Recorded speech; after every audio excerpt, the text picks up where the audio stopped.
Rocket जब space में जाता है या फिर किसी दूसरे प्लेनेट पर जाता है तो बहुत सारे इंजन अपने साथ में लेकर जाता है, लेकिन ये यूज एंड थ्रो टेक्नोलॉजी पर काम करता है। जिस इंजन का जहां पर काम हो गया उसको वहीं पर फेंक देता है। रॉकेट के जो सबसे ऊपर का हिस्सा होता है उसको बोलते हैं पेलोड केसिंग। यहाँ पे पेलोड को रखा जाता है। अब पेलोड कोई रोवर भी हो सकता है या कोई सैटेलाइट भी हो सकती है, और इतने बड़े रॉकेट में सिर्फ यह ऊपर वाला हिस्सा ही काम का होता है।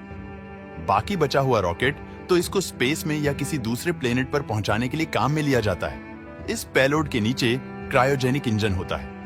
यह इंजन एक बहुत ही कॉम्प्लिकेटेड इंजीनियरिंग है जिसको कुछ ही देश डेवलप कर पाए हैं आज तक, और उनमें से अपना देश भारत भी एक है। इसके बाद में नीचे की तरफ लिक्विड इंजन होता है जिसमें फ्यूल लिक्विड की फॉर्म में होता है। साइड में ये जो रॉकेट से आपको दिखाई दे रहे हैं ये बूस्टर होते हैं, और यह रॉकेट की पहली स्टेज होती है।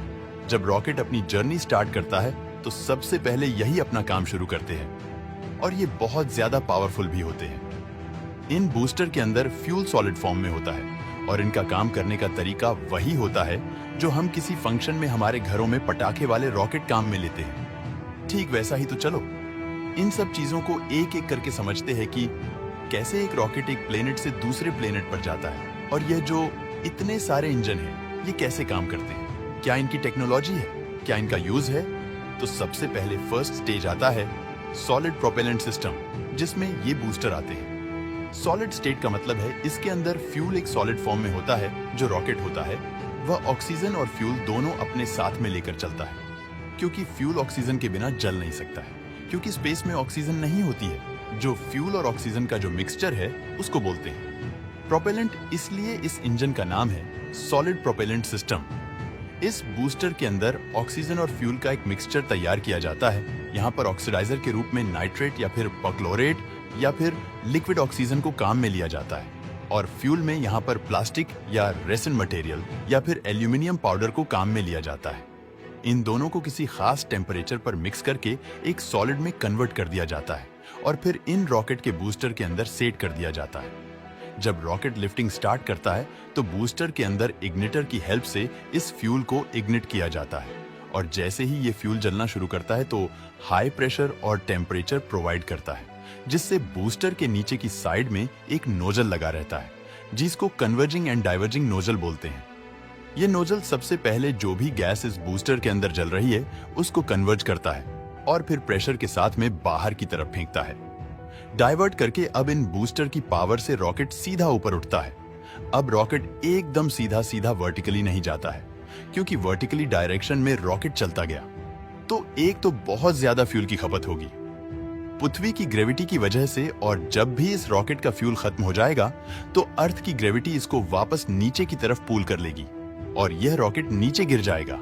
इसलिए जब रॉकेट लॉन्च टावर की डिस्टेंस को पार कर जाता है तब इसके नोजल की डायरेक्शन बदल दी जाती है धीरे धीरे, जिसको ग्रेविटी टर्न बोलते हैं, और अब ये रॉकेट अर्थ के साथ साथ में हॉरिजॉन्टल ट्रैवलिंग शुरू कर देता है। अब रॉकेट अर्थ पर वापस ना गिर जाए इसलिए इसको हाई स्पीड में हॉरिजॉन्टल ट्रैवल करना होता है। अब ये वापस इस पॉइंट पर पहुंचता है तो फिर से इंजन को पावर के साथ में ऑन किया जाता है, और अब यह लंबा चक्कर लगाकर आता है।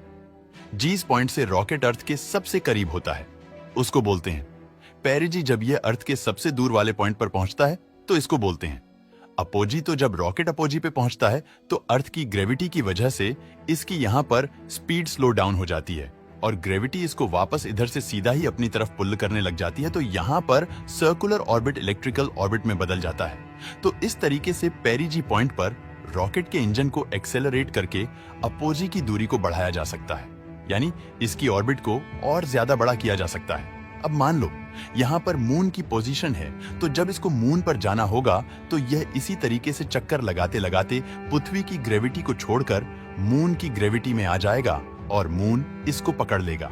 फिर यह इसी तरीके से मून के चक्कर लगाना शुरू कर देगा। लेकिन यदि इस रॉकेट में जो भी पेलोड था उसको यदि मून पर उतारना है तो यहाँ पर यही प्रोसेसर को रिवर्स में शुरू कर दी जाती है, जिससे यह ऑर्बिट छोटी होती जाएगी, और फिर धीरे धीरे जो भी एयरक्राफ्ट है उसको लैंड करवाया जाता है। जब रॉकेट पृथ्वी से लगभग 45 किलोमीटर की दूरी पर होता है तो सॉलिड स्टेज बूस्टर का फ्यूल खत्म हो जाता है और यह अलग हो जाते हैं और वापस पृथ्वी पर आकर गिर जाते हैं। ये बहुत भारी होते हैं, इसलिए इनको समुद्र के अंदर ही गिराया जाता है। ये नासा का वीडियो आप देख सकते हो, जिसमें समुद्र में से वापस इस बूस्टर को निकालकर ले जाया जा रहा है। पृथ्वी की ग्रेविटी बहुत ज्यादा स्ट्रांग होती है, इसलिए इन सॉलिड स्टेज बूस्टर का यूज रॉकेट को पृथ्वी से लिफ्ट करने के काम में लिया जाता है। रॉकेट के अंदर जो इंजन लगे रहते हैं वह भी पावर बहुत ज्यादा जनरेट करते हैं, लेकिन वह इतने एफिशिएंट नहीं होते हैं। रॉकेट के सबसे ऊपर वाले हिस्से में जहां पर पेलोड को रखा जाता है, उसकी कैसिंग बूस्टर के साथ में ही अलग हो जाती है, क्योंकि रॉकेट पृथ्वी की एनवायरनमेंट से निकलने के बाद में इसकी कोई जरूरत नहीं होती है। और रॉकेट जितना हल्का होता है उतना ही अच्छा होगा जो बाहर के आउटर कैसिंग होती है, यानी जो बाहर का कवर होता है।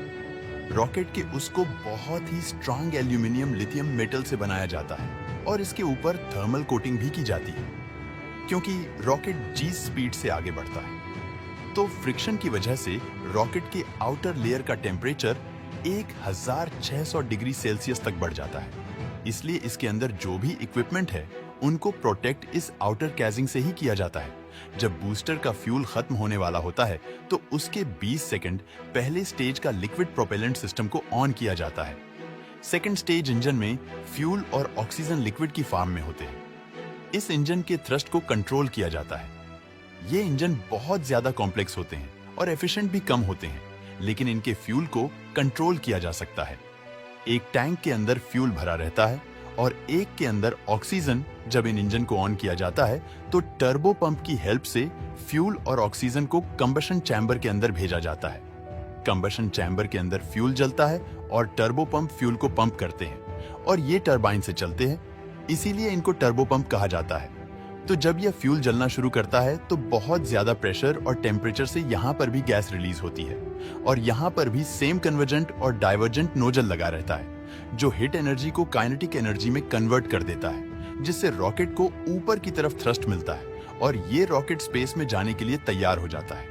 ये सब के सब लॉन्च व्हीकल होते हैं जो पेलोड को उसकी पार्किंग ऑर्बिट में पहुंचा देते हैं और फिर वहां से आगे की तरफ जो भी ट्रैवलिंग होती है वह ये स्पेसक्राफ्ट खुद ही करता है। यदि यहाँ पर कोई सैटेलाइट है तो उसको ऑर्बिट में सेट कर दिया जाएगा। यहाँ पर सैटेलाइट के पास में भी अपने बूस्टर होते हैं अपनी पोजीशन को सेट रखने के लिए। और यदि कोई पेलोड को दूसरे प्लेनेट पर भेजा गया है रॉकेट से, तो वह धीरे धीरे अपनी ऑर्बिट बढ़ाता जाएगा और अर्थ से दूर जाता रहेगा। इस पेलोड में यदि कोई रोवर और ऑर्बिटर है तो इनमें भी इंजन लगे रहते हैं जो रोवर को किसी भी प्लेनेट पर लैंड करवाने के लिए काम में आते हैं। कुछ रॉकेट आपने ऐसे भी देखे होंगे जो स्पेसक्राफ्ट को अपने साथ में लेकर जाते हैं। स्पेस में ट्रैवल करने के लिए यहाँ पर रॉकेट का काम बस इतना ही होता है कि यह सैटेलाइट को स्पेस में पहुंचा दे। उसके बाद में वहां पर स्पेस में रहना, घूमना फिरना सब इसी स्पेसक्राफ्ट से ही होता है और यही वापस अर्थ पर लेकर आता है। जो भी इंसान स्पेस में जाते हैं उनको तो इतना बड़ा जो ये रॉकेट होता है, इसमें लगभग फ्यूल ही भरा होता है और हर इंजन का अलग अलग काम होता है। जब उसका काम हो जाता है तब उसको रॉकेट से अलग कर दिया जाता है। तो इस टाइप से एक रॉकेट एक प्लेनेट से दूसरे प्लेनेट पर जाता है। दोस्तों, वीडियो पसंद आया हो तो लाइक और शेयर करें।